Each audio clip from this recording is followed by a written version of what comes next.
ഉത്തരേന്ത്യൻ സംസ്ഥാനങ്ങളിൽ കനത്ത മൂടൽമഞ്ഞ്. വ്യോമ, ട്രെയിൻ, റോഡ് ഗതാഗതത്തെ ഇന്നും മൂടൽമഞ്ഞ് ബാധിച്ചു. ഡൽഹിയിൽ വായു ഗുണനിലവാരം നേരിയ തോതിൽ മെച്ചപ്പെട്ടിട്ടുണ്ട്.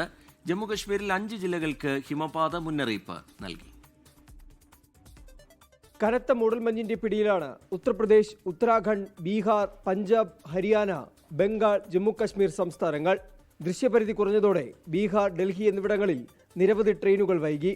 ഡൽഹി വിമാനത്താവളത്തിൽ ഇന്നു മാത്രം റദ്ദാക്കിയത് 10ഓളം വിമാന സർവീസുകൾ.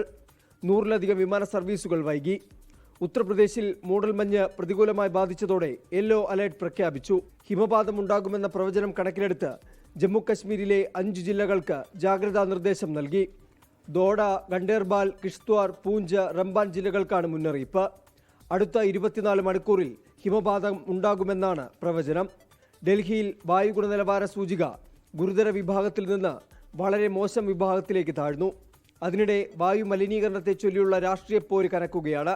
താൻ 2 ദിവസം ഡൽഹിയിൽ തുടർന്നാൽ ആരോഗ്യസ്ഥിതി മോശമാകുന്നുവെന്ന കേന്ദ്ര ഉപരിതല ഗതാഗത മന്ത്രി നിതിൻ ഗഡ്കരിയുടെ പ്രസ്താവന ചൊല്ലിയാണ് പുതിയ തർക്കം. വായു മലിനീകരണത്തിന്റെ ഗുരുതരാവസ്ഥ കേന്ദ്രമന്ത്രി തന്നെ തുറന്നുകാട്ടിയെന്ന് ആം ആദ്മി പാർട്ടി ആരോപിച്ചു. 24 ഡൽഹി. ലോകത്തെവിടെയായാലും ഏത് സമയത്തും 24 വാർത്തകളും ഓഗ്മെന്റഡ് റിയാലിറ്റി പാക്കേജുകളും എക്സ്പ്ലെയിനറുകളും വിശദമായി കാണാൻ ഞങ്ങളുടെ യൂട്യൂബ് ചാനൽ നിങ്ങൾക്ക് സബ്സ്ക്രൈബ് ചെയ്യാം.